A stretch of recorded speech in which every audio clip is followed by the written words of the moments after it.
Welcome into CBS News 24/7. I'm Juliette Goodrich. Wall Street has clocked out and we are clocked in. Defense Secretary Pete Hegseth threatens the country's second highest ranking officer to take a lie detector test over a suspected leak, the security concerns inside the Pentagon. The Trump administration's immigration crackdown, it takes a new turn. The judge arrested for allegedly helping a man evade authorities.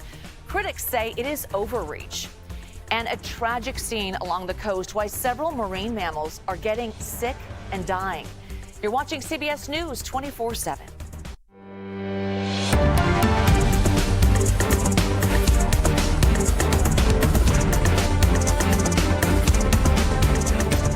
We start with a high-profile case. Luigi Mangione pleading not guilty to federal charges in the murder of United Healthcare CEO Brian Thompson.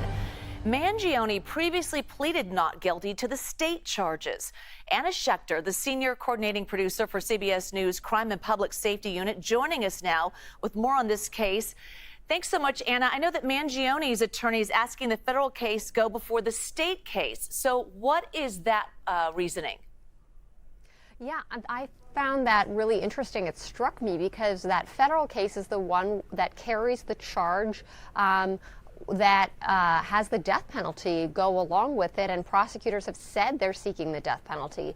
Now, his lead attorney, Karen Friedman-Agnifilo, said that there would be some kind of constitutional issue if the state case goes first. Remember, that's the Manhattan District Attorney's case where he faces 11 counts, including a murder charge and a terrorism-related charge, amongst other charges related to weapons possession and forgery, but those charges could carry up to life in prison for the state case.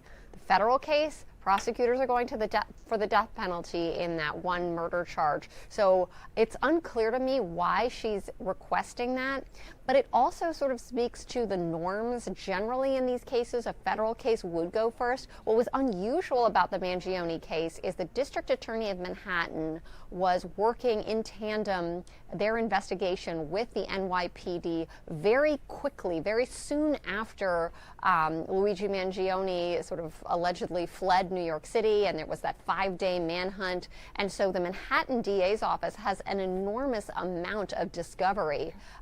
So those of us who were reporting this out, we were expecting the DA's case to go first. Now it appears, given all the different factors, changes in the federal prosecutor's office, that this federal case will likely go first.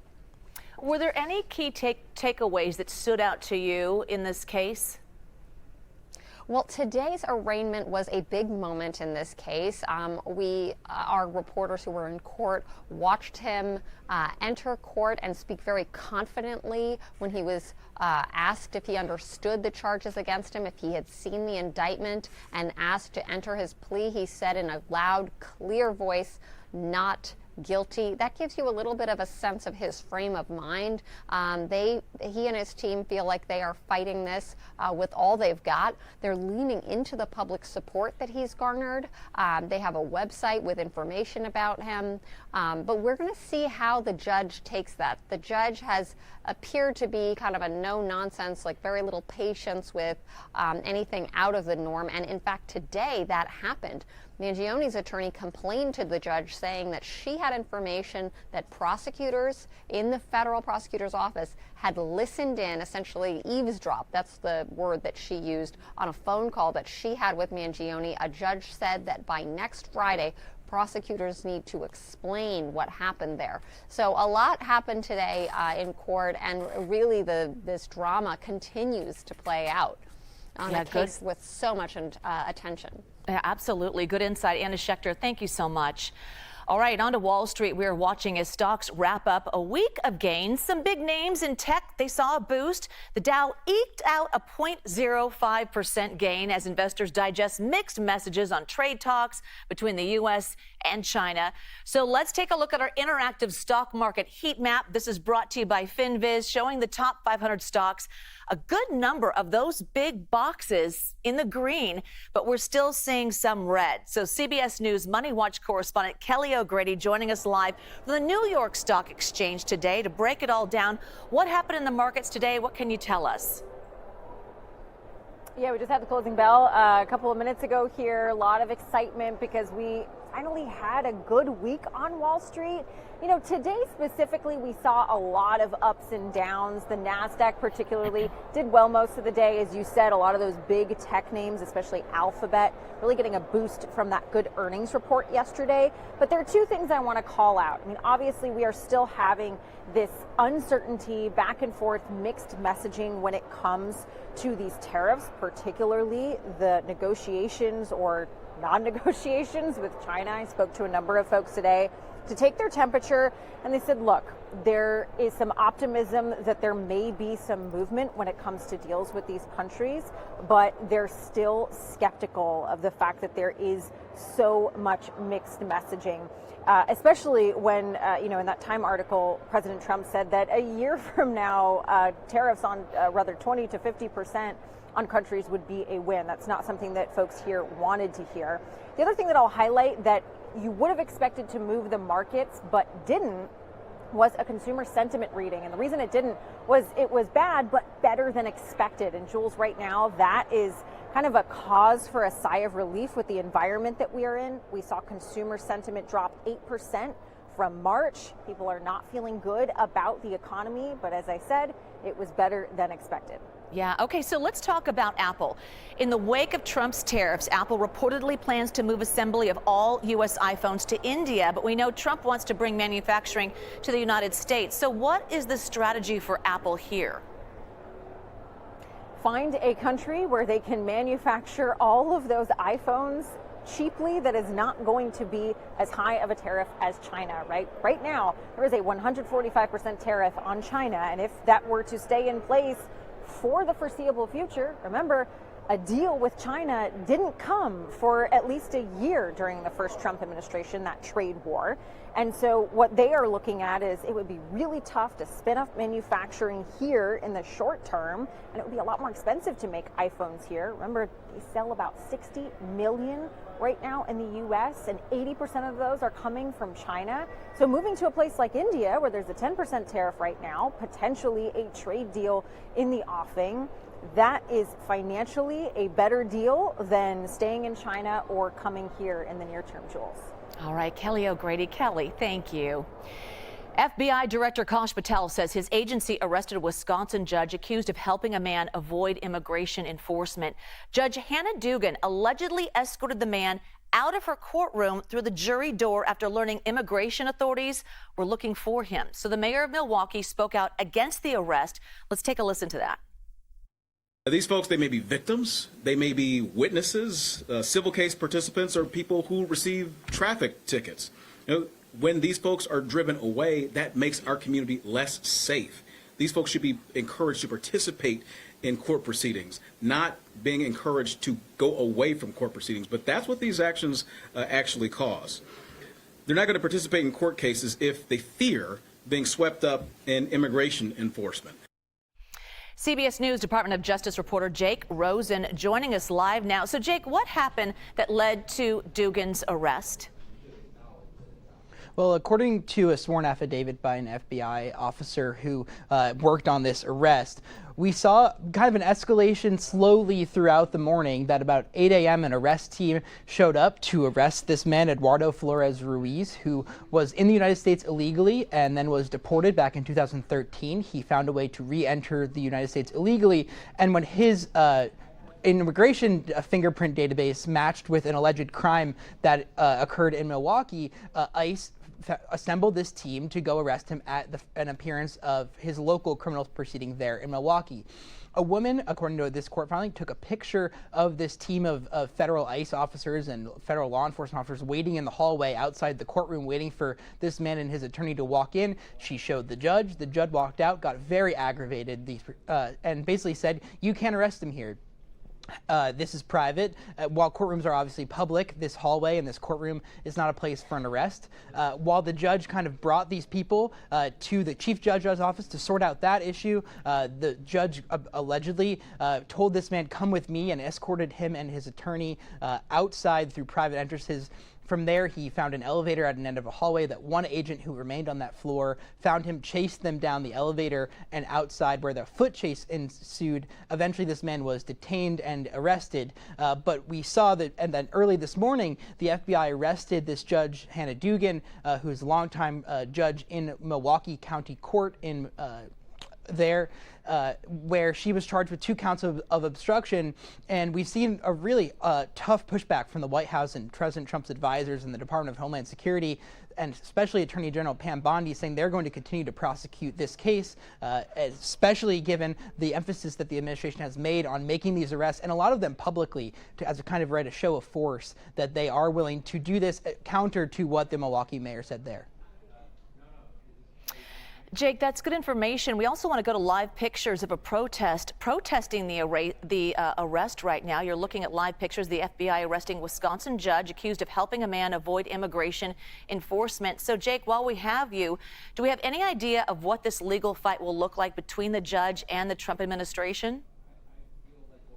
Yeah, the next hearing in this case will be in a couple of weeks, May 15th.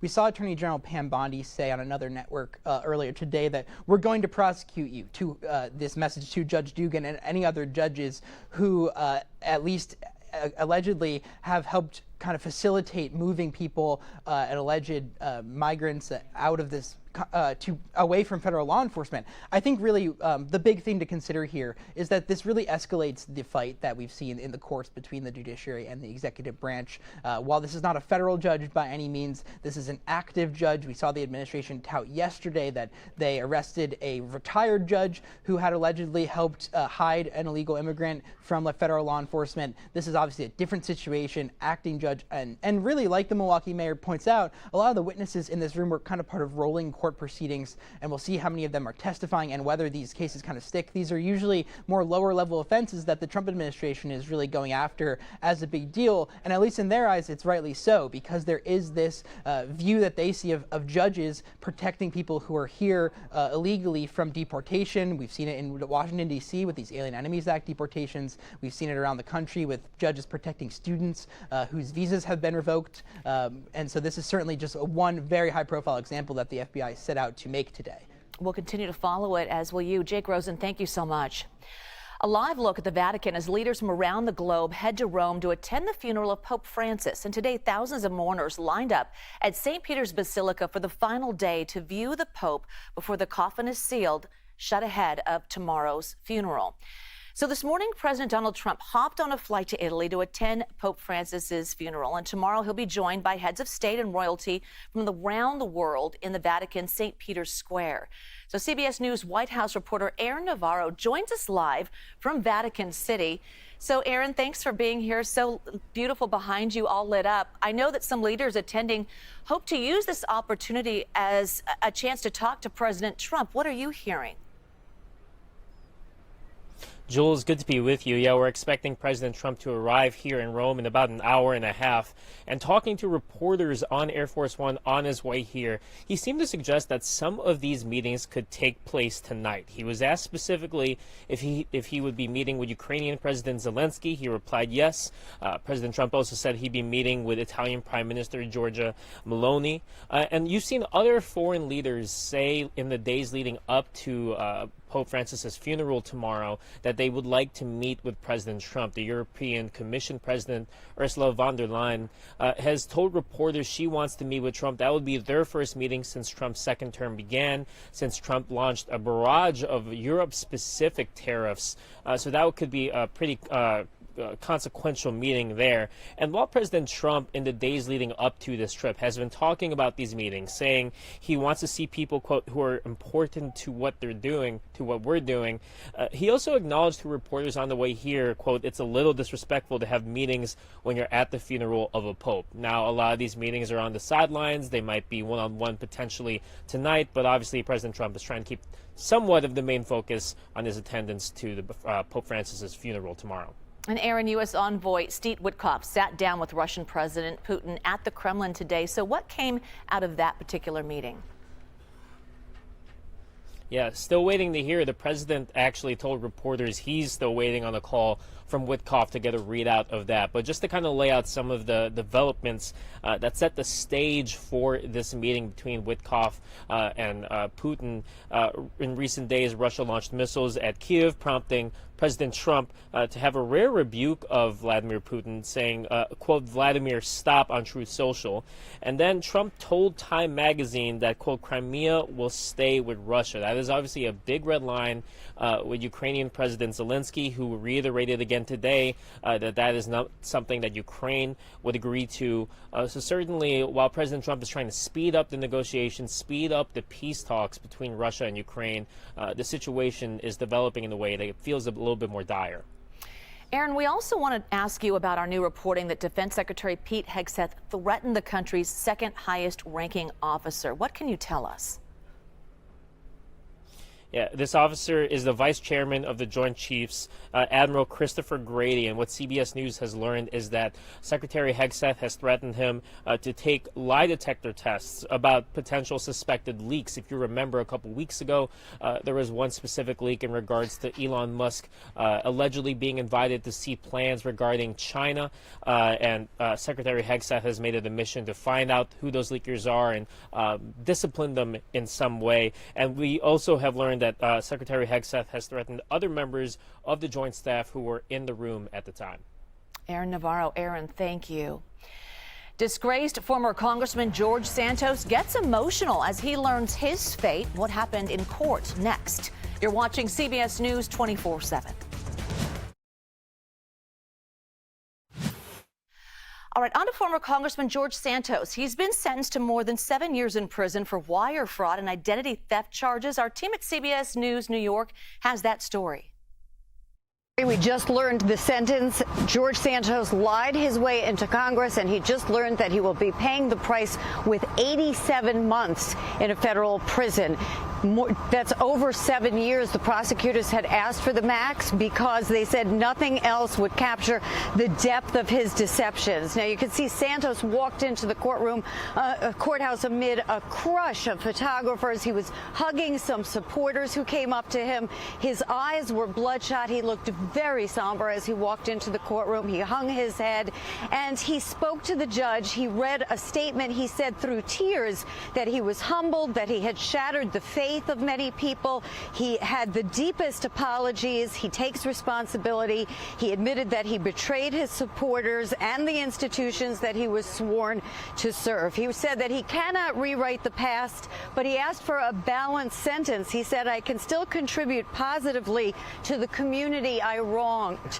But the judge didn't buy it. She sentenced him just seconds ago, moments ago, to the max 87 months in prison. This is after he had pled guilty to wire fraud and identity theft. The government essentially said that there were 5 schemes, that he was in 5 criminal schemes, that he faked campaign donors to win support for a congressional run, that he stole from donors. One of them had dementia. He pocketed pandemic and unemployment benefits, and he invented a completely fabricated biography. He even used that in his congressional filings.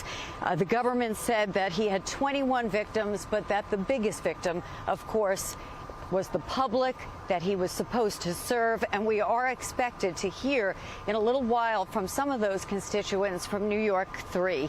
He's also going to be required to pay more than $500,000 in restitution and forfeiture. He did tell the judge in a letter that he is in therapy to try to figure out the character flaws that led him to this moment. His attorney told the judge that he is human. He has flaws, but he said more flaws than the rest of us. Reporting from Central Islip, Carolyn Gussoff, CBS News, New York. Our map takes us to Nevada, where a politician convicted of using money to honor a police officer on plastic surgery was just pardoned by President Donald Trump. We're talking about former city councilwoman and Nevada state lawmaker Michelle Fiore. Federal prosecutors say she raised more than $70,000 for a statue of a Las Vegas police officer fatally shot in the line of duty. But instead, she spent the money on cosmetic surgery, rent, and her daughter's wedding. In a Facebook post, the loyal Trump supporter expressed her gratitude to the president. To Southern California now, where the son of former NBA All-Star Gilbert Arenas is recovering in a hospital after slamming his Cybertruck into a tree near Los Angeles. Elijah Arenas is out of a medically induced coma, but remains intubated. Police say Arenas lost control of his Tesla yesterday morning, hitting a fire hydrant and tree. The car caught fire while Arenas was still inside.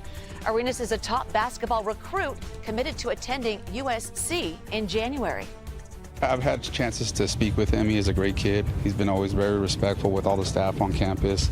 I think he's awesome. A new twist in Karen Read's murder trial, the crucial visit in the case. Next, you're watching CBS News 24/7.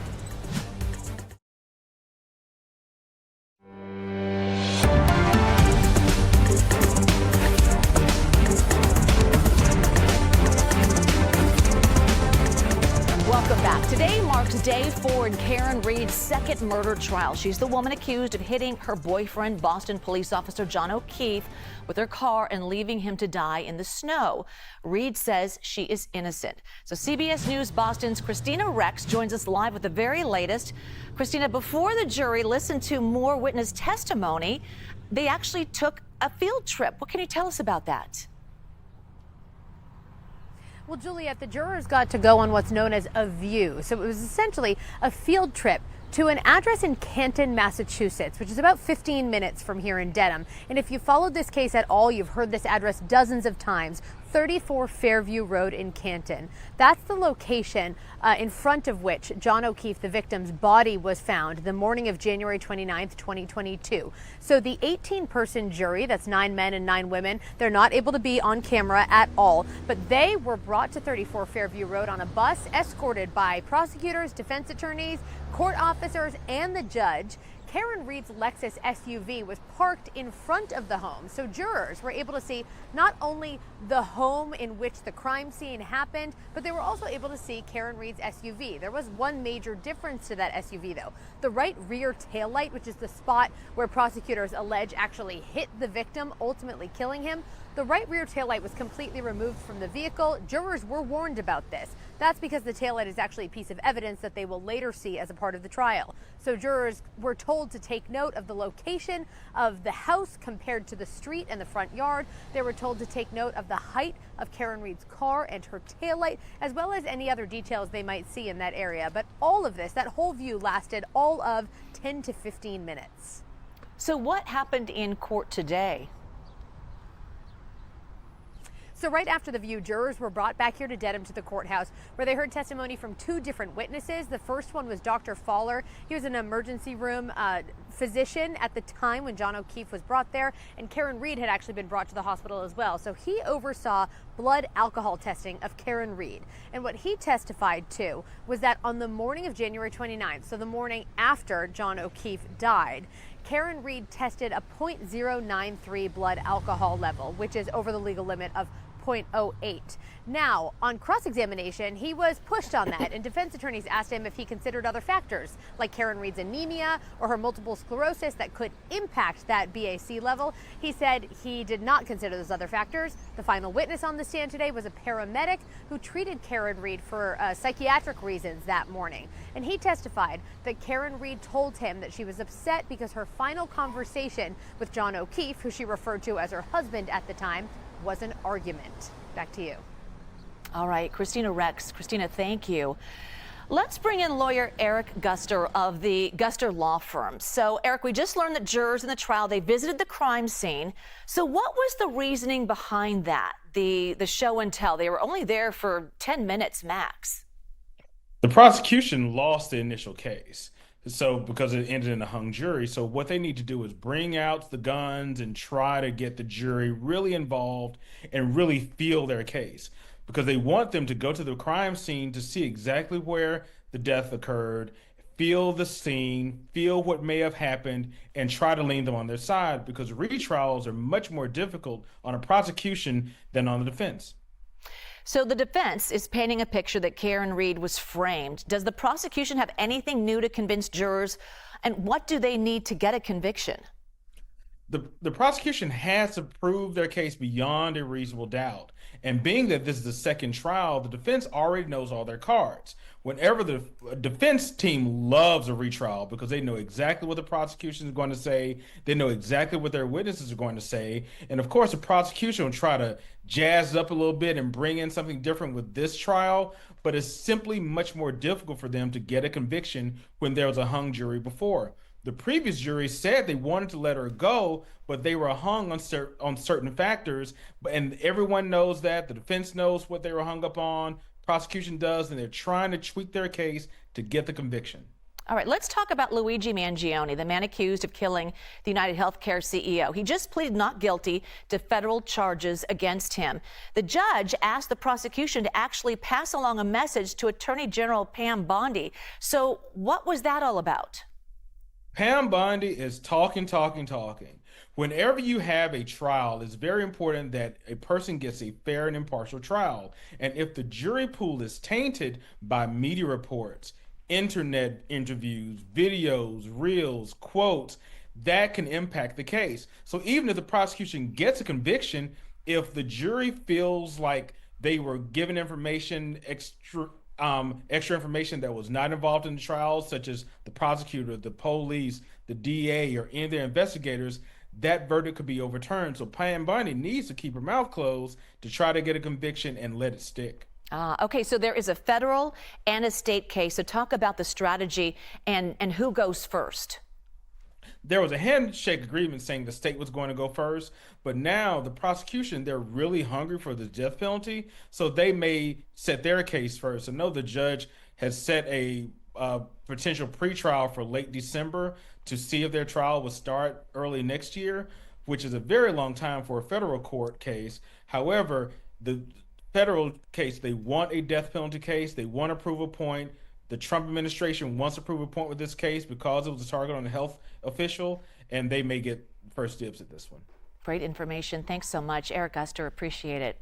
Thank you. A judge denied a request by Sean Diddy Combs' legal team for a 2-month delay in his sex trafficking trial. His attorneys asked for the delay, claiming prosecutors were slow to turn over potential evidence, making it difficult to be ready for the trial.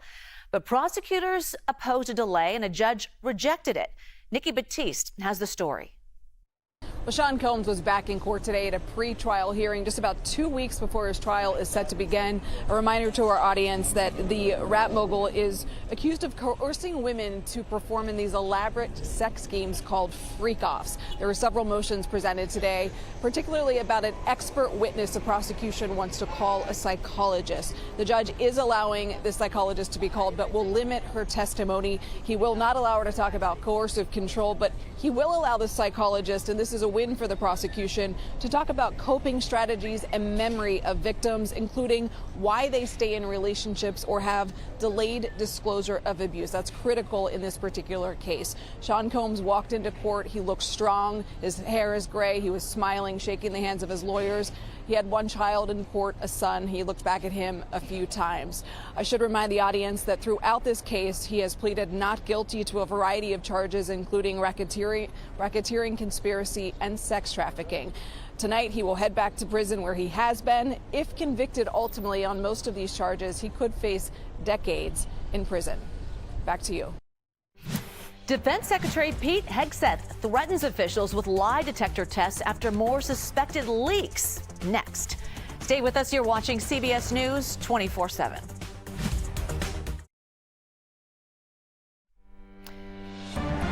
A severe toxic algae bloom is making sea animals sick on the California coast. As CBS News Los Angeles' Michelle Geely reports, dozens of mammals are suffering, and vets are stretched to their limits trying to help them. A humpback whale stranded in Huntington Beach back in January, and a minke whale swimming aimlessly in a Long Beach harbor earlier this month. Both died due to high levels of the potent toxin domoic acid, according to scientists. Dr. Alyssa Deming from Laguna's Pacific Marine Mammal Center was one of the vets performing the necropsy on the humpback. Domoic acid found in the samples was 400 times higher than she's ever seen in a whale or dolphin. So that really goes to show the amount of domoic acid that the whales have the potential to ingest, and especially humpback whales that feed on anchovies and sardines are at high risk potentially for domoic acid ingestion. And that's also why we see the sea lions and the common dolphins coming up with it, because they all share that common prey item. Results are still pending for 2 dead gray whales that washed ashore. One was at Dockweiler State Beach in L.A., the other was in Huntington Beach. Dr. Deming says the number of whales coming up on Southern California beaches is unprecedented. Unfortunately, this is the worst domoic acid bloom we have ever seen in Southern California. The amount of animal suffering and strandings that we're seeing related to this bloom is absolutely heartbreaking. More than 75 marine mammals are currently receiving care in the center's field hospital. As we showed up, the rescue truck was heading out to pick up another 6 sea lion. Resources are strained at the Pacific Marine Mammal Center. Each animal needs, on average, $5,500 worth of food and medicine. Volunteers take on many tasks, like doling out fish by the bucketful. The patients go through about 4,500 pounds per week. There's always a need. The domoic acid algae bloom has created a big challenge for everyone trying to save 6 sea life. In Laguna Beach, Michelle Geely, KCAL News. The toxic algae is also making birds sick. So take a look at this video. It's showing a sick pelican. It wandered inside a Southern California airport. Animal rescue was called in to try and help the bird, but it had a seizure and then it passed away. Officials say of the hundreds of sick birds that have come in with domoic acid poisoning, pelicans are the hardest hit. So far, 168 have received care, all but 58 have died. So I want to bring in meteorologist Darren Peck right now to talk about the toxic algae blooms. They're not new, but what causes it? We don't have all the answers on this. Okay. We do have some very basic understanding that will at least help us all to kind of get a general idea of what we're seeing happen in the Pacific. But we may not be able to say exactly what to do about this or how to fix it. The first thing we've got to look at, sea surface temperatures off the coast. In the 70s out there, off the eastern half of the country. Look at the water in California where the problem is. Deep shades of blue show you where the water is colder. It's always colder here. And part of the problem with this is it's gotten particularly cold. So instead of looking at regular sea surface temperatures, we've got to look at this a different way. And let's get some forecast imagery in the monitor back here. We've got 2 ways of looking out at the Pacific. The first way we're going to look at on here shows you where the sea surface temperatures are much colder than average. When you get water that's much colder than average off the coast of California, that's primarily being driven by upwelling. We're pulling up a lot more water from about 200 meters down. There's a lot more nutrients in that water. And there's a lot more getting pulled up now than is typical. Take a look at a comparison. If we match this with cold water upwelling along the coast of California, the other imagery over here is showing you what the concentrations are of this particular little algae, where this particular domoic acid is concentrated. Look how they line up. The colder the water is pooling off the coast of California, the higher the concentrations of this acid, thanks to the nutrients that are getting pulled up off our coast. That then starts working its way up the food chain. What's causing that, though, is a far more complicated issue, and there's just one last piece of this puzzle. This is a global problem. Because while we're pulling up the water off the coast of California, and the California current is well known as a source region for cold water to get pulled up, that water off the coast of California is actually part of a much larger global circulation pattern that extends all the way down to the tropics. And what we've seen documented over the course of about the last 10 years is a change in the composition of these particular types of protozoa and algae that are able to feed and provide a platform for this particular acid to be able to bloom like it is. So this is a much bigger picture than what's just happening off the coast of California. We can at least see some of the issues, but we don't have all of the answers at this point, and that's what makes this concerning. That's just a little bit of a look behind this for now. Juliet, back to you. Wow, we could keep hearing you talk about it. It's fascinating. Thank you so much, Darren. All right, on to the Port of Los Angeles. It says it's already feeling the impact of President Trump's tariffs. The port's executive director says he expects port traffic to plunge in just a matter of weeks. We are beginning to see the flow of cargo to the Port of Los Angeles slow. It's my prediction that in 2 weeks' time, arrivals will drop by 35%, as essentially all shipments out of China for major retailers and manufacturers has ceased, and cargo coming out of Southeast Asia locations is much softer than normal, with the tariffs now in place. And that's not the only port bracing for tariffs. Up the coast at the port of Oakland, goods from China make up nearly half of imports. CBS News Bay Area's Veronica Macias takes us there. Here at the Port of Oakland, they handle 99% of all the containers and shipments that are coming into Northern California.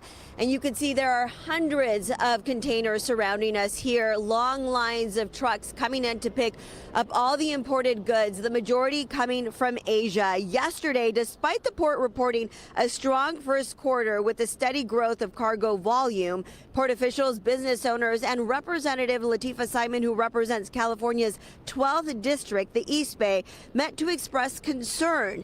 Now that the first quarter has closed, port officials announced a 6.3% year-over-year increase in container volume, representing a total of imports and exports. However, during the first quarter of 2025, businesses rushed to push through goods before further tariffs were enacted. The Maritime Director has said they are prepared to weather whatever comes next, but there is some nervousness with the uncertainty. Yesterday, we heard port officials and Representative Simon express serious concern over what they described as erratic moves by the administration, implementing tariffs, cutting them, delaying, and then raising tariffs again. With all these changes, we could be seeing less volume and supply at the Port of Oakland. The added tariff is adding on to the increased price. So they have to make the hard decision as to whether they continue to offer the goods or they may not, they may have to absorb some of the costs, which is devastating to our businesses, or, they may not offer those items anymore. You're providing now,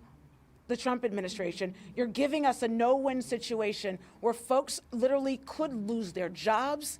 Equipment might not reach its spaces. Heart transplants may not be happening in our hospitals. This is a crisis. A few weeks back when we were here and we spoke to the Maritime Director, he told us back in 2018, this port did well compared to others when tariffs were enacted, and that seems to be the case again this year.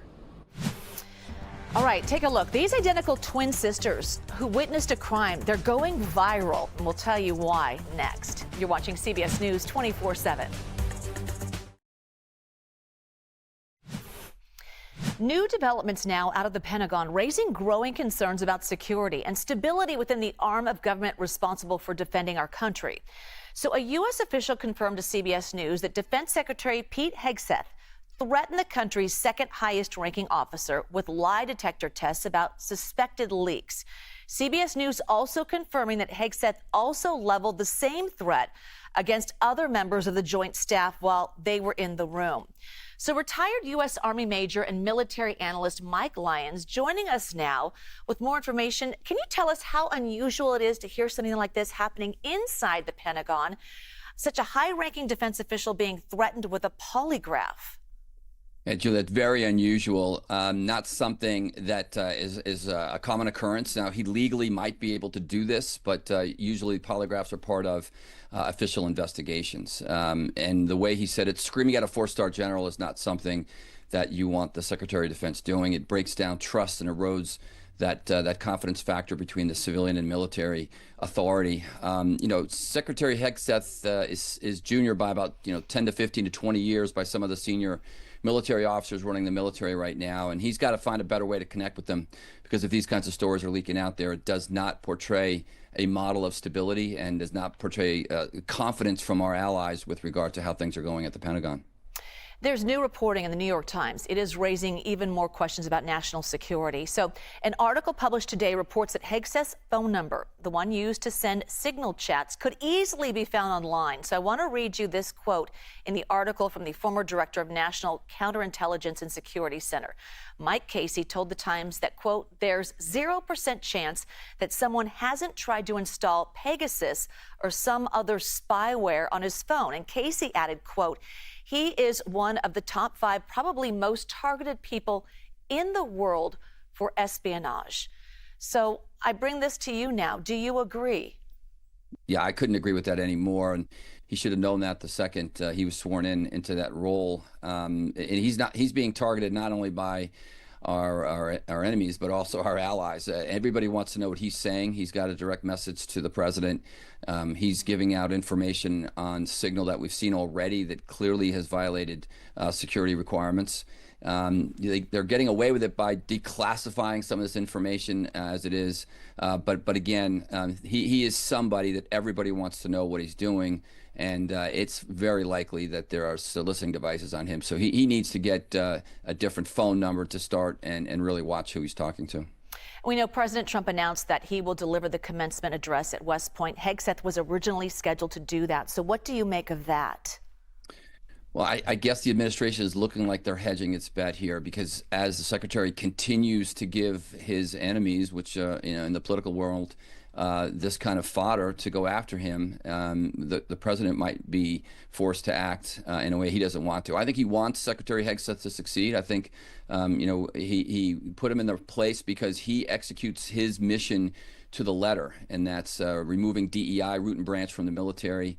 He's clear about creating a better culture for warfighters, and I think that he understands the president's intent. But right now, his method of going about doing it is what's holding him back. You're not going to get there by screaming at four-star generals and also making hypocrisy over certain security requirements, but you require your soldiers to do that you don't do yourself. Retired U.S. Army Major and military analyst Mike Lyons, thank you. The bond between twins can be pretty fascinating, even an enigma in some cases. And two identical twins in Australia are going viral for an interview they did after witnessing a violent crime spree. And people are taking notice, not exactly because of what they saw, but how they spoke. So take a listen to 51-year-old Bridget and Paula Powers. Well, we were in cleaning our birds and we heard this big bang. We said, oh no, another car accident. So we drop everything and we went running out the front. We seen Mum running out from the house up there, and then other cars were pulling up and checking to see if the person was okay. And one guy, he was up there with our mum, and he went up there and he was coming back down towards us, and he goes, run, he's got a gun. Wow. I guess that's considered two sources there. And to make things clear, Bridget is on the left, Paula is on the right. And get this, the sisters actually run a pelican and seabird rescue charity near the late Steve Irwin's Australia Zoo. Fascinating. A jersey Kobe Bryant wore during his Los Angeles Lakers preseason and regular season debuts sold for $7 million at Sotheby's in New York. The jersey was photo matched to 7 games of his rookie season starting in 1996. So the sale set a new record for a Bryant collectible, surpassing the nearly $6 million paid for his signed, game-worn MVP jersey. The item is also the 4th most expensive game-worn sports jersey. The most expensive was Babe Ruth's called shot jersey, selling for $24 million. America decides with Major Garrett is next. Canadians will head to the polls to vote for their next ruling party. How President Trump has become front and center in the national election. We leave you now this Friday with a live look at the Vatican, where tomorrow a funeral service will be held for Pope Francis. You can watch CBS News special coverage of Pope Francis' funeral on CBS and streaming on Paramount Plus beginning at 3:45 a.m. Eastern. You are watching CBS News 24/7.